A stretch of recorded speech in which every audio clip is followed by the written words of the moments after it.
Dr. Meadows, the Commissioner of Georgia's Department of Community Health, and I work very closely together on issues related to Medicaid, which you've heard about today, State Health Benefit Plan, which is providing health care coverage to state employees, healthcare access issues through regulatory services, licensure, safety net grants. We do a lot of work in the space related to making sure people get access to quality and affordable health care using the resources that you all contribute through your taxes. And it's always interesting to me to hear speakers talk about what we need to do more of at government, because I think we need to do everything through government, but not everybody agrees. We're doing a lot of really, really good work. I was thrilled to hear, it was almost actually I was going down memory lane as folks were talking, and you don't have my bio, but as the first speaker spoke, Dr. Acuna, I was sitting there going, boy, he's telling my academic story. I was a student of Bronfenbrenner, a social ecologist who really understands the need for us to integrate policy and economy with physiology, social science research to help solve a problem.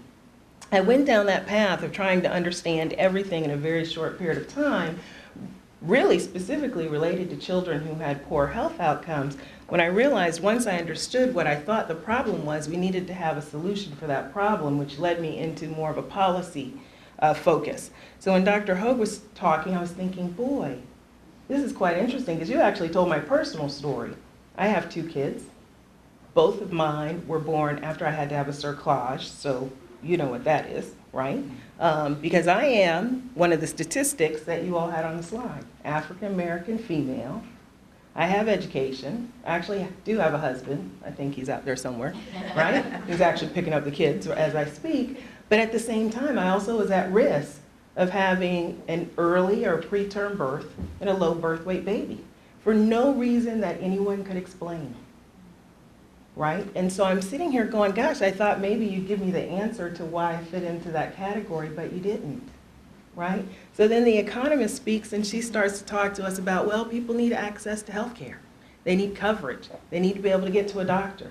They need medication. They need conception materials. And I'm thinking, well, gosh, I think I had all that and we still have the problem. I think what we need to do, and the call to action, is to continue to talk to each other, to continue to work together through the domains and the areas in which we have control over. One of the things we often do, and this is my tragedy in my academic career, was trying to do too much. You know, I wanted to understand everything, know everything, and fix everything. But right now in my position working for the state of Georgia in Medicaid policy and healthcare access, I can only control what's in my domain. One of the things we can control is figuring out how to get a family planning waiver passed in Georgia, right? And we met with, I see some of you friends out here last week, and if you don't mind me sharing, you know, we're thinking part of it, which we didn't talk about today, is politics. Maybe we don't need to call it a family planning waiver. So one of my calls to action is figure out something else to call it. All right? So that's your first homework assignment. If we're going to do something in that area, we need to think about how it resonates with the people who are going to pay for it, which is you and the other people who are not in this room. So how do we do that in such a way that we can get the policy in place that's going to help some of the women? Because again, you're only talking about a small percentage of the women who will be affected by any change in a public health care funding financing system. That's about 50% we're finding. More and more people are depending on public assistance for health care because the commercial market is not providing. But still, it's not everybody. So the second call to action is to think about, and the question was asked, well, how do we get to those other people who don't fit in that category? I think we really need to start thinking about, is this a problem of low birth weight? Or is it a problem of all the things that cause low birth weight that we want to solve, or all the things that happen because you're low birth weight? Are you following me? So is low birth weight the problem that you're trying to solve? Or is it racism that causes low birth weight? Or is it diabetes that's a consequence of low birth weight? Because I had a low birth weight baby. I actually have her little ballet shoes in my bag I was going to show you. She's perfectly fine. She's perfectly healthy now. My dissertation actually said that social support and maternal depression were the most significant determinants of health and behavioral outcomes for kids. Whether they were born low birth weight, whether they were born prenatally exposed to cocaine, whether or not the mom smoked.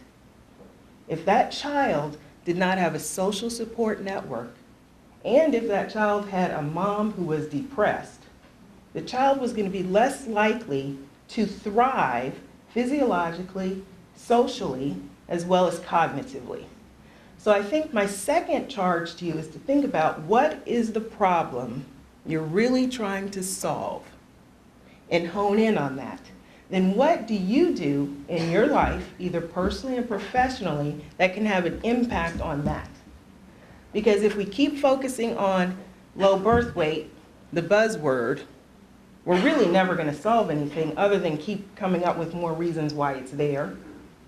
I think, would you say 2010 we're supposed to have it solved? How many months away are we? Yeah. I actually did, I don't know who's responsible for your website. It's awesome.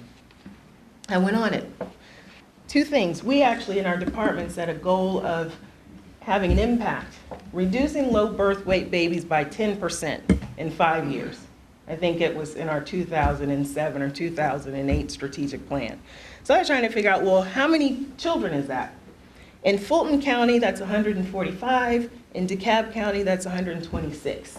I think one of the numbers I heard today was 710 fewer low birth weight babies would exist if we resolved unwanted pregnancies, right?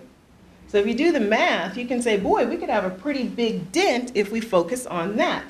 So the focus is on making sure women get preconception information, counseling, and contraceptive material. It's not low birth weight babies, reducing low birth weight babies. It's actually honing in on something that we know 5 years from now will have a direct impact if you add 145 and 126. I didn't study math, but it's almost 50% of 700. So I'm going to leave you with your charge of really honing in on what do you have influence over. How does that relate? What's the correlation between that, low birth weight, and the issue you really want to solve? And then focus, focus, focus.